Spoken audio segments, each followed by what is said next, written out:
Imana irambwira ngo mbese ije muri kano kanya ijuru waritaha. Yego nibyo wari waravuganye n'Imana, ndetse Imana rero iragwa amasezerano ngo ariko uri kujyana nitabaza nta mavuta arimo. Uri kujyana nitabaza ariko nta mavuta arimo.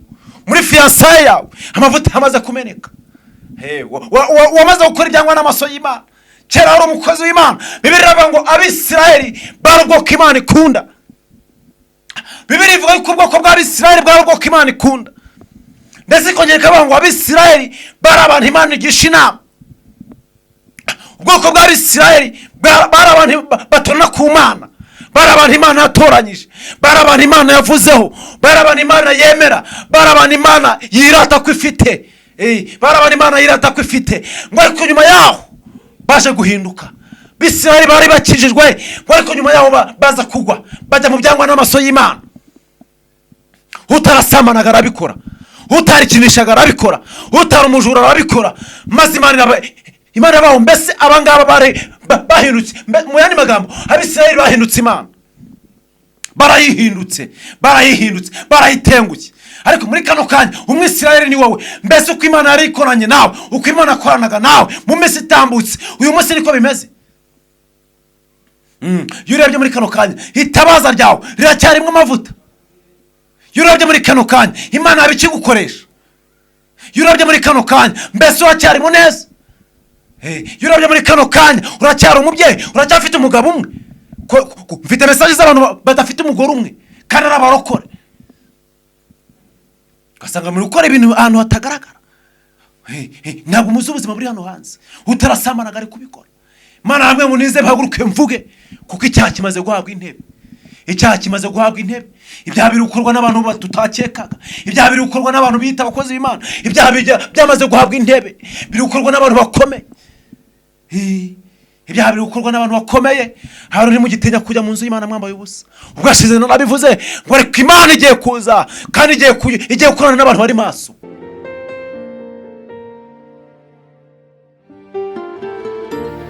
Ijwi ry'Abahanzi TV isakaza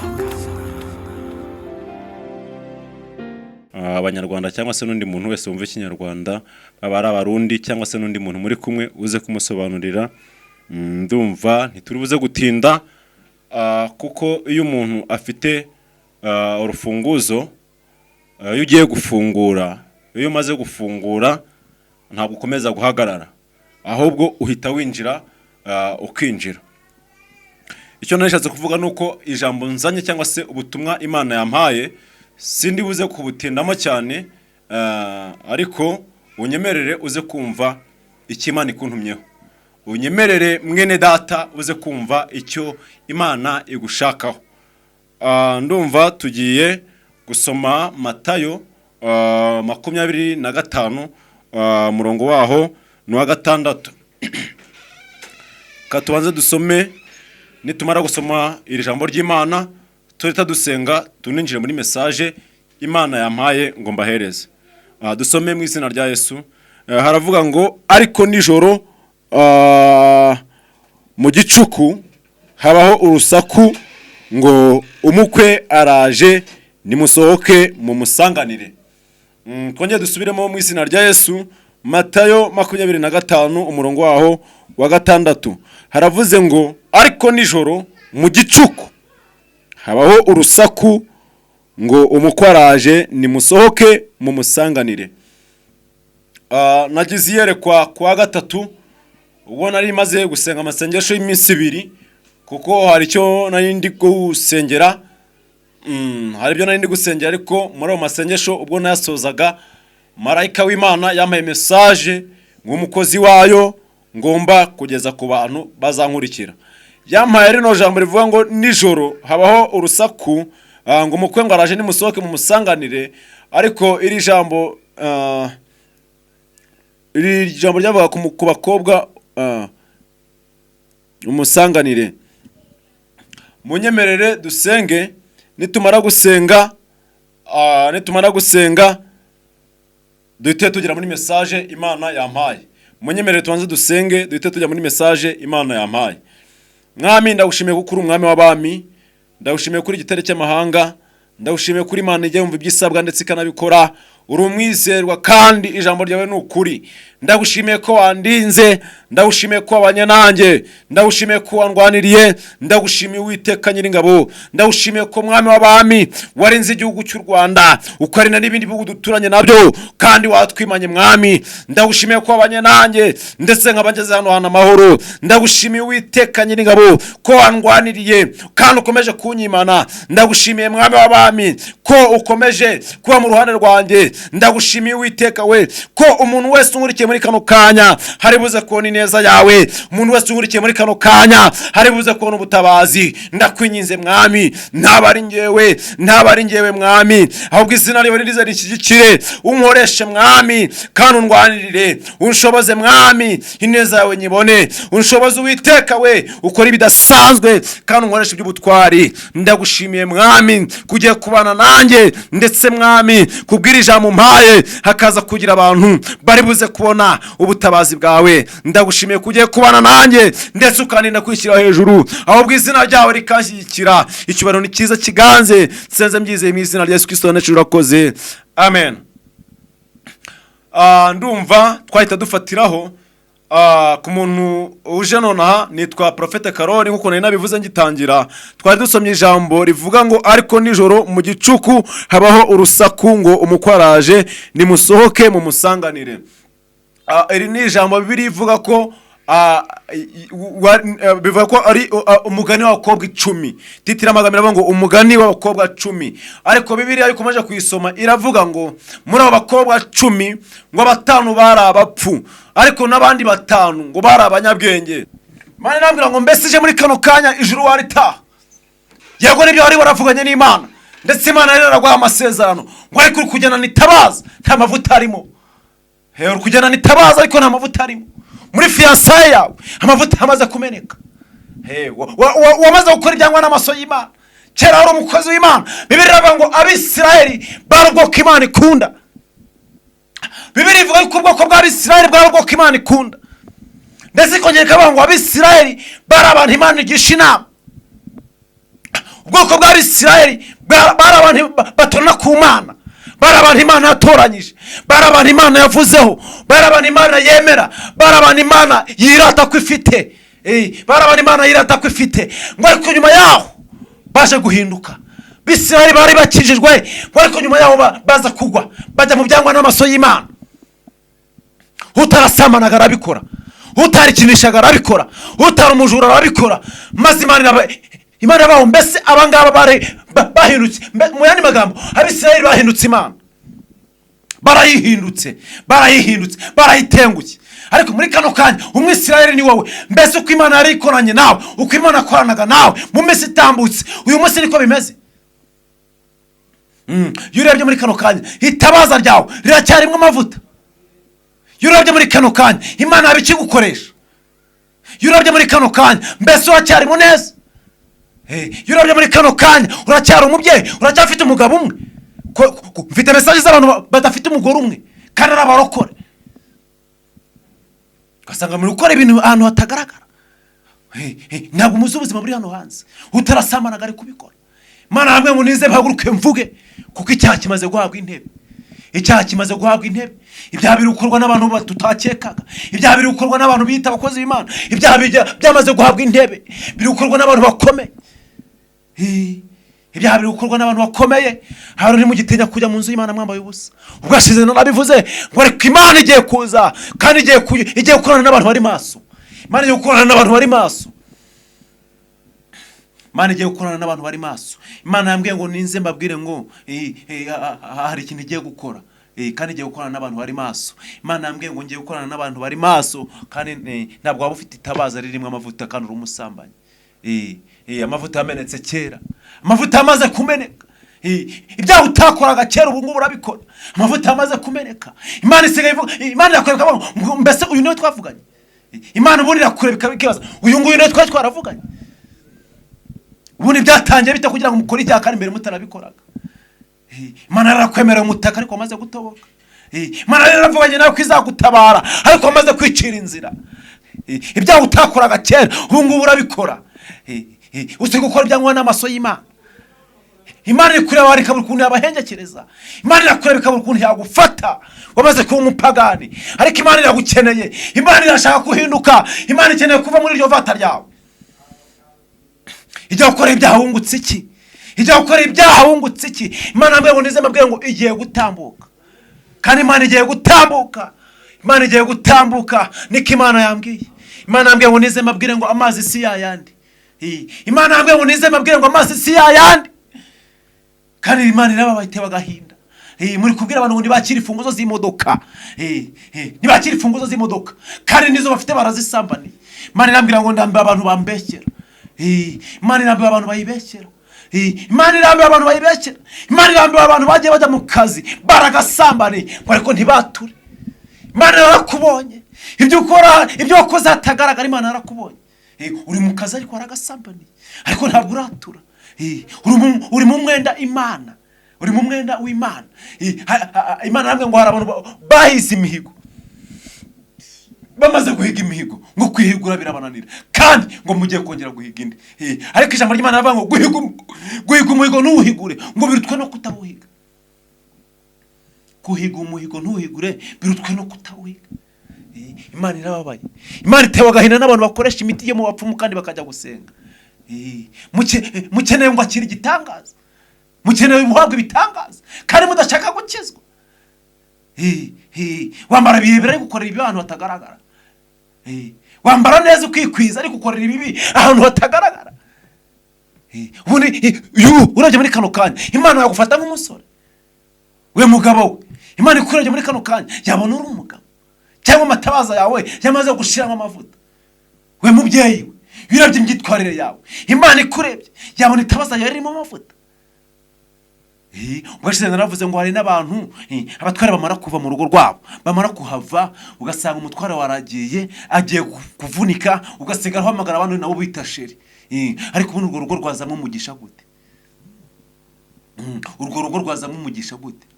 Urwo rugo rwazamo umugisha gute? Umugabo aragiye ariko akimara kugenda ufite abandi bashira uhamagara. Urwo rugo rwazamo umugisha gute? Mu gitondo ugafata bibiri ukajya ku musenge, ukajya gusenga. Mbese Imana izagutabara inyuze. Niko we musore we, igihe umaze gukora ibyaha Imana izagutabara inyuze. Itabaza ryawe ririmo amavuta, itabaza ryawe ririmo amavuta. Iyo urebye ibintu umaze iminsi ukora hatagaragara, itabaza ryawe ririmo amavuta. Ibintu umaze iminsi ukora bibaye ngombwa ko bigaragara mu muryango wawe, bikagaragarira abantu bose, bikagaragarira abantu bose, waba intungane. Imana ikomeje kubura inyangamugayo. Niko Imana yambwiye ngo nize ngo irababaye kandi itewe n'agahinda n'abantu bita abakozi b'Imana. Itewe agahinda n'abantu bita abakozi b'Imana. Mugakorera Imana ariko mugakorera ibi ahantu hatagaragara. Imana irambwira ngo irababona ibyo mukuru hatagaragara. Imana irababona yewe mukobwa we, ibyo ukora hatagaragara. Imana irakureba nubwo ugenda n'amatabaza ukagaragara nk'uyafite ngo ariko nta mafuta arimo. Ibyo ukora hatagaragara Imana irakureba. Abasore baraguhanahana uko wabishatse, ariko uhanganye no gusengera ubukwe. Kandi ukora ibyangwa n'amaso y'Imana. ADPR imaze kwimika icyaha nabo gutendega ntibikiri icyaha. Ubuhehesi ntibukiri icyaha. Bitewe n'agahinda kubona abaririmbyi bikinisha. Mfite message nanze gusenya abantu, ariko bitagenda kubona umuntu umuririmbyi yikinisha. Imana irakureba ikabura ukuntu yagufata. Mbese Imana izatabara gute umuntu udashaka kuva mu byaha bye? Imana igutabare gute kandi ibyaha udashaka kubizinukwa? Imana ikurwanirire gute kandi udashaka kuva mu byaha byawe? Imana igukorera icyo gitangaza gute kandi utarazinukwa? Hari abantu bagiye batina gutabarwa bitewe nuko bitwara. Hari abantu bagiye batina gutabarwa bitewe n'ibyo bakora. Hari abantu amasezerano nabo yagiye atina gusohora bitewe n'ibyo bakora. Hari abantu Imana yagiye yanga gutabara bitewe n'ibyo bagiye bakora. Ibintu mumaze iminsi mukora, Imana iri kumwe ngo ndababaye. Imana ibabajwe n'abashumba, Imana ibabajwe n'abadakoni, Imana ibabajwe n'abakristo. Muri kubabya abantu kandi ukuri mukuzi, muri kubabya abantu kandi ukuri mukubona. Biteye agahinda, ariko marayika yambwiye ngo ngiye kuza kandi njye ndizeye. Imana igiye kuza, yambwiye ngo nimutazemezwa n'ibya mbere muzemezwa n'ibya kabiri. Nimutemezwa n'ibyabanje kuba muzemezwa n'ibigiye kongera kuba. Niko Imana yambwiye ngo nize mbabwire. Imana niko yambwiye ngo nize mbabwire ngo nimutemezwa n'ibya mbere mugiye kwemezwa n'ibya kabiri. nutemezwa n'ibya mbere ugiye kwemezwa n'ibya kabiri. Imana yampaye message y'abantu bamaze igihe bakora ubusambanyi. Imana irambwira ngo mbese ko nabarinze sida kandi n'ubundi ko Imana yanze ko mwandura. Imana yakurinze kwandura sida, ushyiramo agatege ukomeza ubusambanyi, ariko Imana yambwiye ngo ntabwo arango gushaka. Ubundi iyo urebye ikibazo ubona ari iki. Imana arambwiye ngo mbese ninze mbabaze ngo mudakoze ubusambanyi ntabwo mwabaho. Mudakoze ubusambanyi ntabwo mwabaho. Mudasambanye ntabwo mwabaho. Mwe basore mutababa hese ntabwo mwabaho. Imana iza kugutabara igasanga warahindutse. Aho wavuganye n'Imana ntabwo ariho ukiri. Imana ariko yarambwiye ngo ngiye gutambuka. Imana igiye gutambuka mu basore, Imana igiye gutambuka mu bagabo, Imana igiye gutambuka mu babyeyi, kandi Imana igiye gutambuka mu bakobwa. Ariko Imana yarambwiye ngo nize none mabwiye ngo ni umwaka ugoye. Uyu ni umwaka Imana igiye gutambukamo, kandi uno mwaka uragoye, mubitegereze muzabibona. Imana arambwiye ngo ngiye guhemba kandi ngiye guhana. Uyu ni umwaka Imana igiye guhembamwa abantu, kandi uno umwaka Imana igiye kugaragaza ngo ibintu byari bihishwe. Uyu mwaka uragoye kandi Imana igiye gutambuka, nimara gutambuka igaragaza Benimana Ndikostifo Elai igaragaze ibintu byari bihishwe. Imana igiye gutambuka igaragaze ibintu byari biri mu rwisho. Abantu bari gusengera ku byaha, muri gusengera ku byaha, ukaba umaze iminsi wikinisha ariko ukajya gusenga. Imana arambwiye ngo ni muri no gutinya kujya kwigaburo kandi mwaraye musambanye. Uri kujya gusenga ufite igipande cy'umubatizo wagisize mu rugo, kandi waraye mu kabari. Imana arambwiye ngo ibyo mukora atagaragarira bibona, ibyo ukora atagaragarira kubona. Yewe we muririmbyi we, ibyo ukora atagaragarira kureba. Imana irakubona, irakubona. Ibyo ukorera hera Imana irakubona, ibyo ukora atagaragarira kubona. Imana irakureba. Iyo umaze ukora ibyaha byangwa n'amaso y'Imana irakubona. Ukajya gusambana usige igipande cy'umubatizo mu rugo, irakubona. Izo ngeso zaba basira. Ukajya gukora ibyaha kandi usize igipande cy'umubatizo mu rugo, ntimugitinya kujya kwigaburo kandi mwaraye mukoze ibyaha byangwa n'amaso y'Imana. Imana arambwiye ngo ngiye gutandukanya urukungu n'amasaka, kandi Imana igiye kurobanura intama n'ihene bigiye kugaragara. Mbese wabararuhiki wa munsi utabonye Yesu? Mbese wabararuhiki wa munsi utabonye Yesu? Mbese waruhiki ko Imana igiye kugaragaza abantu? Benimana Ndikostifo Elai ko Imana igiye kugaragaza abantu bagendana amatabaza ariko adafite amavuta. Ko Imana igiye kugaragaza abantu bagendana amatabaza adafite amavuta. Imana ko igiye kugaragaza abasore bagendana amatabaza ariko badafite amavuta. Imana igiye kugaragaza abagabo bagendana amatabaza ariko badafite amavuta. Imana igiye kugaragaza abashumba bagendana botando mandastiko. Kwigiye kugaragaza abashumba bagenda bafite amatabaza ariko nta mavuta arimo. Imana igiye kugaragaza akantu kari katagaragaraga. Imana igiye kugaragaza ibintu mukora hatagaragara, niko yambwiye. Nize mivuge muri kubwira abantu ngo nibareke inzoga ariko mukazinywa. Muri kubwira abantu ngo bareke ubusambanyi kandi bwarababaza. Imana irambwira ngo mbese ko muri kubaka ingo z'abandi izanyu zarabananiye. Mwe bakozi b'Imana mukuki muri kubaka ingo z'abandi kandi izanyu zarabananiye. Imana irambwira ngo ngiye gutandukanya, kandi burya ngo birashoboka ko Imana ishobora kugukoresha ngo ariko itakwemera.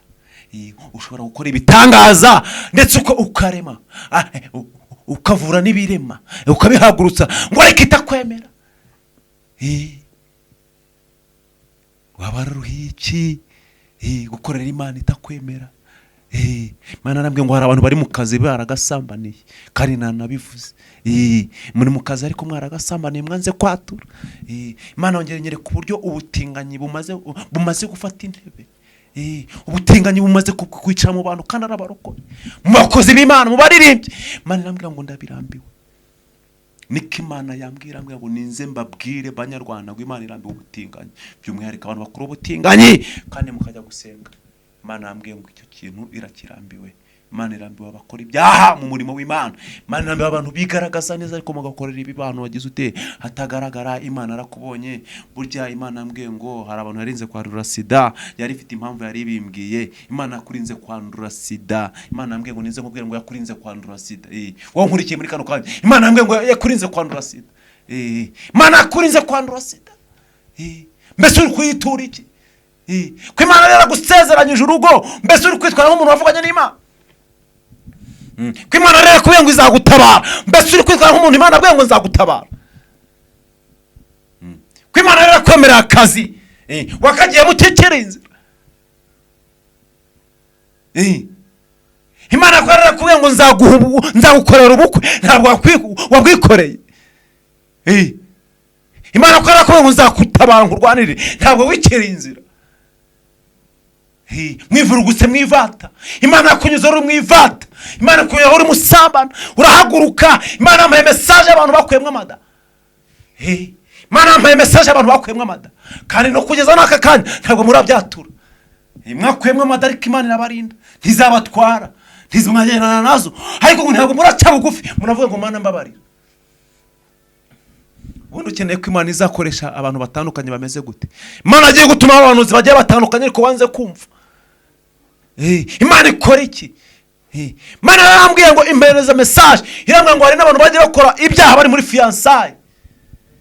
Mugasambana ariko mwamara gukora ubukwe urubyaro rukabura, urubuto rukabura, kandi kugira ngo muce bugufi ngo musenge bikabananira.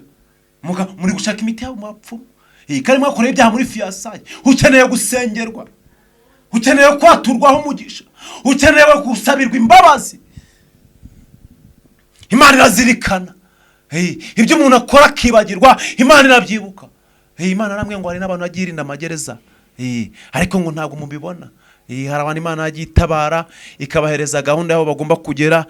Ubwashize narabivuze, mukavugana n'Imana mbere ukaba uri mu Rwanda cyangwa se mu Burundi cyangwa Uganda, ariko wazamara kuhava ugiye kure ukazahita ubivamo. Imana irambwira ngo hari abantu bamaze kujya hanze barakoreraga Imana, ngo ariko mwamaze kuba abapagani. Muri mwifatikanya n'abatizera. Utarasambanaga ubarasambana, utari umusinzi ubari kuzinywa. Imana irambwira ngo mbabajwe n'abantu nagiye mpana nabo misiyo cyangwa se gahunda, ngo ariko ngo barantengushye. We mugabo we byatewe n'iki gutenguha Imana? Imana nagutabayira kurwanirira, ngo ariko wamaze kuyitenguha. Watengushye Imana. Iranyereka ngo umurengwe wisha abantu. Imana irambwira ngo amafaranga n'ubutunzi ngo ntabwo bijyana umuntu mu ijuru, ngo icyo Imana ishaka ku muntu ngo nukagira umutima unyuzwe, kandi none akagira umutima urimo guca bugufi kubaha Imana. Ukeneye umutima wo guca bugufi kubaha Imana, kuko ibindi urimo nta mumaro, ndetse nta n'agaciro. Imana iri kukureba ikavuga ngo warayitengushye, Imana iri kukureba ikavuga ngo warayihakanye, ndetse ibyo ukora bitandukanye n'ibyawa wundi wa mbere. Ugasanga murimo kwitukuza. Imana arambwiye ngo abantu bakomeje kwa bibone, ugasanga umuntu arimo kwitukuza. Ugasanga utungutu tumeze ngo twakubitaguye ingumi, muri kwitukuza. Imana irambwira ngo ndebera ngo mufite ngo Imana ngo ntabwo ngo ibahangaha ngo kuburanga bw'inyuma, musege muvuga ngo iba mu mutima, ariko Imana arambwiye ngo nta murokore witukuza. Imana niko yambwiye ngo ubwibone mu bakobwa. Irambwira ngo nize mbabwire ngo kwiyambika ubusa ntabwo bikigezweho. Nta bantu bakeneye kubona ubwambure bwawe. Hari igihe ushobora kwiyambika ubusa iyo bipfukuye biragurwa, ariko agapfundikiye ngo gatera amatsiko. Reka mbwira ngo kwiyambika ubusa ntabwo bikigezweho.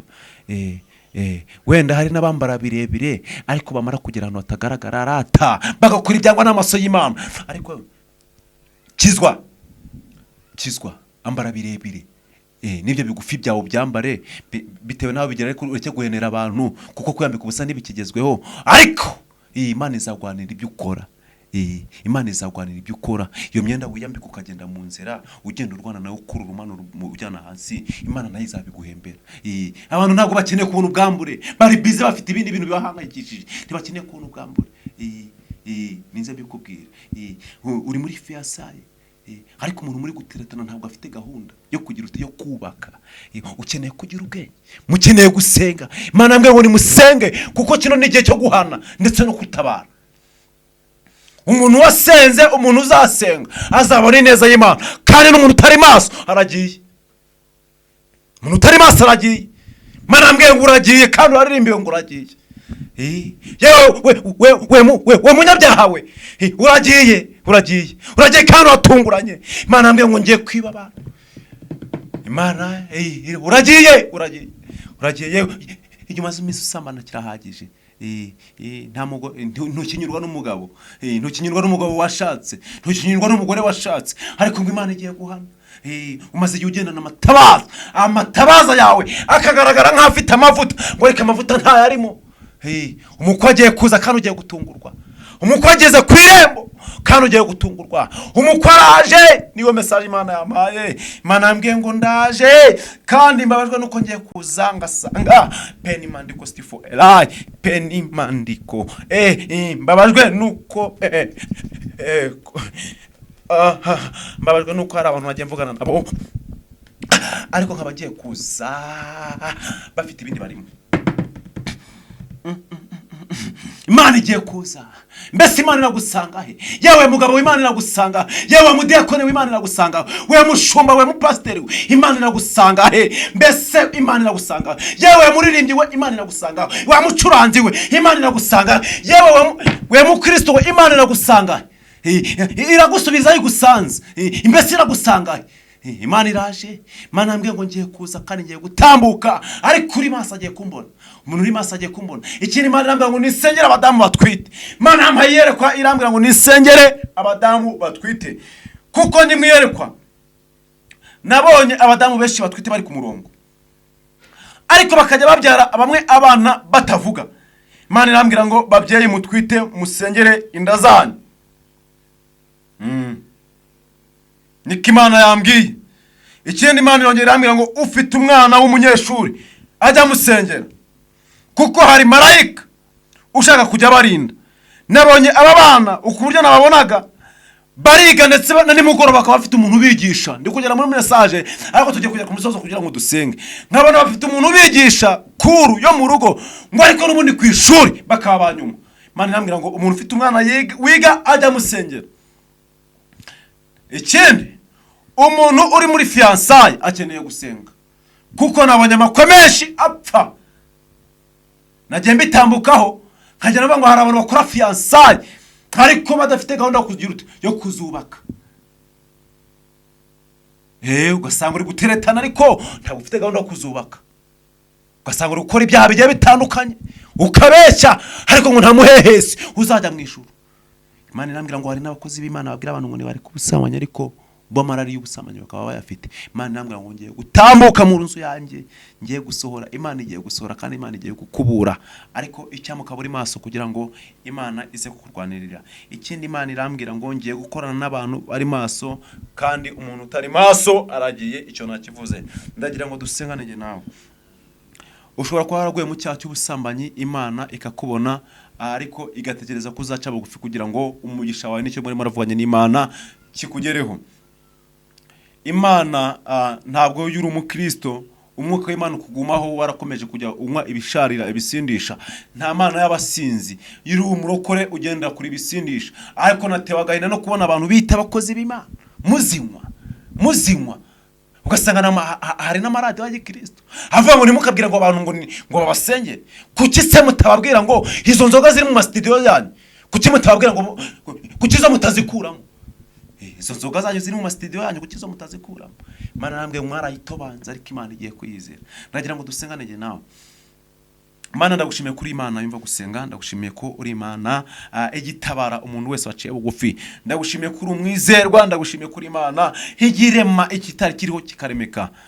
Ndagushimiye kuri Imana, ndakubona Mana, yego Imana irubaka ingo, yego ndakubona mwami, ndakubona yego uri Imana igihoza, uri Imana igitanga amahoro. Uyu muntu umaze iminsi asengera umuntu arwaje, uze kumutabara, uze kumurwanirira mu izina rya Kristo. Uyu nguyu mbona wagiye, uyu nguyu ndi kubona yaragiye ameze nk'umuntu wari uhunze. Yego Mana, yego ndabikora mwami, yego uze kugira ikintu urema. Ndakwinyiza uze kugira mwami ikintu utegeka kuri bano bana bari ku mashuri, uze kugira ikintu utegeka mu izina rya Yesu. Utanga ubwenge mwami, yego aba babyeyi batabare batwite, yego ubatabare mu izina rya Kristo. Ugira ikintu urema. Uyu muntu waguye mu cyaha cy'ubusambanyi, ndi kukubona ariko uburyo ndi kukubona wari umunyamugisha, ariko ndi kubona inyenyeri zarakuvuye, ndi kubona inyenyeri zarakuvuyeho mwami uze gutanga imbabazi, uze gutanga imbabazi, uze gutanga imbabazi. Uyu muntu wanyweye ku nzoga mwami, uze gutanga imbabazi ndakwingize mwami mu izina rya Kristo. Yego ndimo mbibeho yego uze gutanga imbabazi ku muntu wese uri buze guca bugufi, uze gutanga imbabazi mwami we. Kandi uyu mwami uze gutanga imitima yo guhinduka. Niyo yaba umuntu umwe ijuru ryashima ryavuze impundu, niyo yaba umuntu umwe akavuga ngo ibyaha byanjye ndabiretse, ijuru ryashima rikavuze impundu. Ndakwinjiza uze gutanga imbabazi, kandi ndakwinjize mwami wumvishe ino message wese aze kukubona mwami, aze kubona ubutabazi bwawe. Senze mu izina rya Yesu Kristo urakoze, amen. Umuntu waza gushaka ko tuza gusengana waza kumamagara kuri 0788 21 58 035 ni 0788 21 58 035, cyangwa se uze kunyandikira kuri nimero yo muri Malawi wandike akamenyetso ko guteranya 265 92 0 21 64 26 kugira ngo tuze gusengana. Imana igumugisha.